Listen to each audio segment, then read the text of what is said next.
तू अशी नाही ऐकणार. राहुल थांब जरा. काय चाललंय तुझं हे? स्वतःला लय शहाणा समजतोस? अरे तुला 7 जन्मी ही पोरगी मिळणार नाही आणि तुला तिची कदर नाही. तुला माहिती आपल्या घरासाठी किती तडजोड करते ती. तडजोड करते? काय तडजोड करते ती?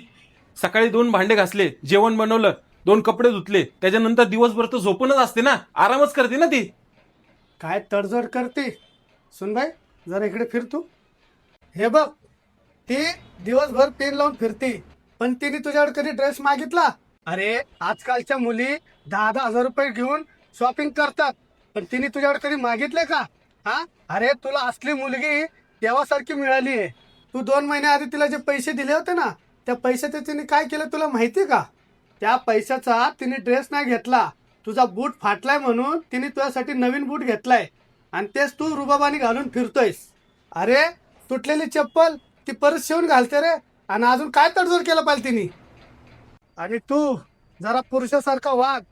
या घरातला करता जरता तू आहे. लहानपणापासून मी तुझा आता सांभाळ करत आलोय. आता ह्याच्या पुढे सगळं तुझ्या हातात आहे. तुझ्या मुलाबाळांचं काय आहे सगळं तुलाच बघायचंय. आणि हा, तुझी आता ही लास्ट वॉर्निंग आहे. आता जर तू माझ्या सुनीवर हात उचलला तर आपली बॅग उचल आणि घरातनं बाहेर निघायचं. तू गेलास तरी मला फरक नाही पडणार. मी माझ्या सोन्याचा माझ्या मुलीसारखं सांभाळ करीन.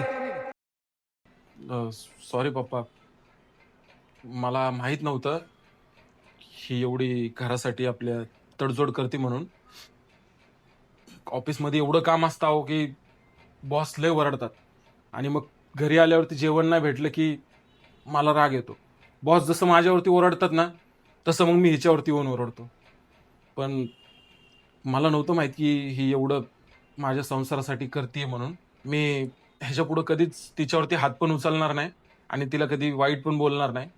आणि राहिली गोष्ट लग्नाच्या वाढदिवसाची, बाहेर जेवायला जायची, तर ठीक आहे, आपण जेवायला जाऊया.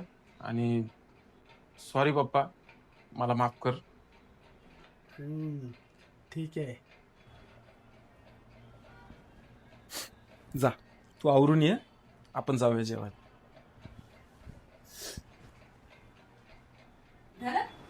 अहो पप्पा, तुम्ही अजून आवरले नाही? अरे बाळाओ, असंही मी येणारच नव्हतो. हे सगळं मी तुमच्यासाठीच करत होतो. तुम्ही दोघं एकत्र आलात ना, ह्याच्यातच माझा आनंद आहे. तुम्ही चाललात ना, तर माझ्यासाठी काहीतरी पार्सल घेऊन या आणि असेच दोघं आयुष्यभर आनंदात राहावा